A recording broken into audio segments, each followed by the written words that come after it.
Happy New Year, everybody. So I really want to get into the story of, racist abuse that I received whilst I was growing up. I feel quite comfortable talking about this.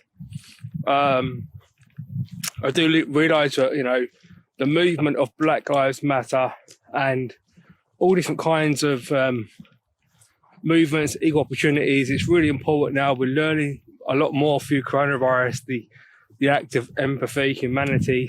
And to start off, I grew up in a town in Dagenham, and I moved there with my family, my mum, my dad, my brothers and my sister back in the late 80s. And racism back then was kind of really high in respect to depending where you live. We moved from one town to the next, and we were the only Asian family in the street. And my mum, as well as my brother and myself, certainly, we received a lot of racist abuse. People would call names to my mum when they, the kids opposite the school, and they weren't young kids, they were quite old. And I always remember back then, I was just young growing up. I didn't feel a victim back then because I didn't really understand what racist abuse was. And, my dad was very harsh, he was quite a violent man, and, there was lots of things going on at my home.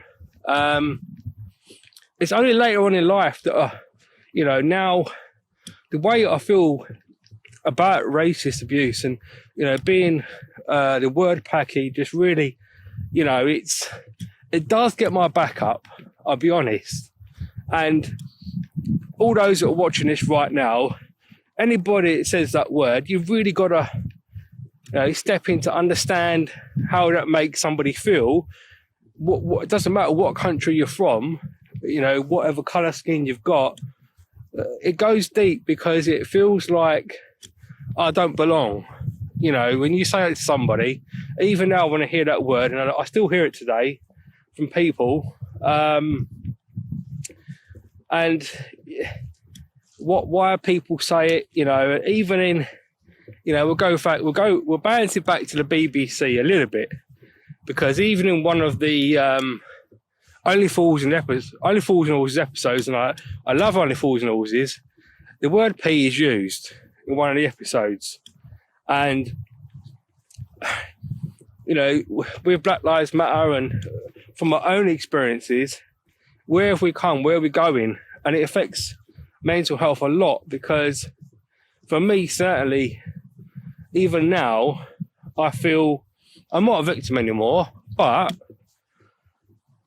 it's on the one side, I feel, are we ever going to get to the equal opportunities, equality fence? I'm walking out here in the Downs and it's lovely, but the way that I received racist abuse was not towards, I didn't feel a victim myself because I was too young, like I said, but what I felt was victim towards certainly my mum and my brother, because I felt they're darker skinned than me, and my mum, bless her, she's not alive today, but I think talking about this will help people understand a little bit more when you use words and you say things to people, how they make that person feel, because we've all got feelings, and I'm not perfect, that's, not what this is about, but I think that if I share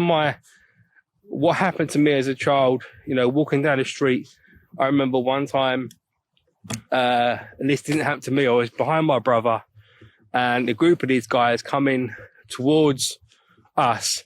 There was about 3 or 4 of them. They're quite big and tall, I was very young at the time, I don't know, about 12, maybe 11. And they just picked up my brother and just threw him across this garden, and I've never felt, it wasn't a victim, I never felt so useless in my life that I couldn't do anything for my brother. And it's not the feeling anymore, but you know, and you're always going to get evil in this world. And I'm a Christian, and I do good, you know, I love people. But I think on this episode, if I talk about my racist abuse, how that makes me feel then and now, it might help unlock and people share their experiences, you know, to make this world a better place, because there's nothing worse than feeling a victim in your own home, your own street, wherever you are in this world, you know. And it's not just about racism, but I think what I've been through, you know, and my friends, you know, I got such a great set of friends, and, you know, we had some jokes back in the time, you know, coming from a mixed family. I've got really good Asian friends. I'm half Asian. I still, you know, my mum was, bless her, she was from a different country. And I love that about me, you know, I really do. But I just thought I'd open up a bit to you, and hopefully this episode will shine some light on racist abuse. And it's not about pointing fingers. That's not what this is about. Just try to understand, before you say a word to somebody, how that might make somebody feel. If we start there, right, maybe we might really, really get somewhere. I don't know. I mean, I'm only one person. I'm only sharing my experience, but I'm opening up the doors to you guys. And ladies, you know, whoever you are, whatever abuse you've received, share your story somewhere, because somebody out there could need it, they could benefit from it.